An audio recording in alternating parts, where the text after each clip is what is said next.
barquinho. Que outro bichinho que tem? O golfinho e que outro bichinho que tem nessa página? Passarinho.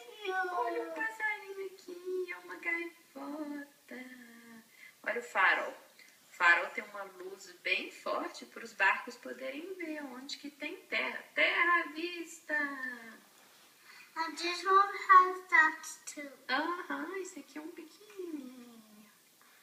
Vamos ver a página. Oh, olha aqui uns outros passarinhos também voando lá longe no horizonte.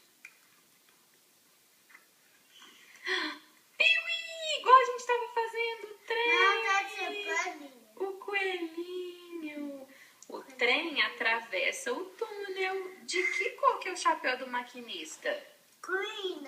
É verde. Muito bem. Eu acho que eu esqueci a pergunta da página anterior. Deixa eu ver. Ah, é onde está o golfinho. Já fiz.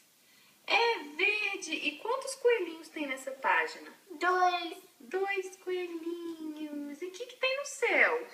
A lua e as estrelinhas. A lua e as estrelinhas. Muito bem. Olha, tem até um sinal, olha. Sinal vermelho tem que... Quando o sinal tá vermelho, o que a gente faz? Para. E o sinal verde. Aí o trem pode passar. Né, meu amor? Vamos ver mais o que a gente vai achar aqui. Uou! Um foguete! O foguete atravessa o espaço. Cadê o astronauta? Cadê? Lá dentro do foguete. Que planeta que é esse aqui? Planet. Que planeta que é esse aqui, Lucas? How do you say it in Saturno. Saturno. Muito bem. E olha aqui, isso aqui é a Lua. E a lua. Ele chegou This lá. is a lua. Esse é o Sol, eu acho. Será que esse é o Sol? É. É? Esse é o sol. E as estrelinhas? Pode ler mais. Pode ler mais, então vamos ver. E eu acho que acabou, é a última página. Acabou.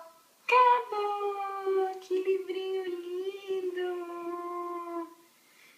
Que livrinho lindo! Fala assim... Ai, ficou embaçado. Deixa eu ver. Fala assim, tchau, Edward. Tchau, Edward. Fala tchau, Edward. Tchau. Fala, vem brincar com a gente. Gente. Muito bem. Tchau. Thank you very much.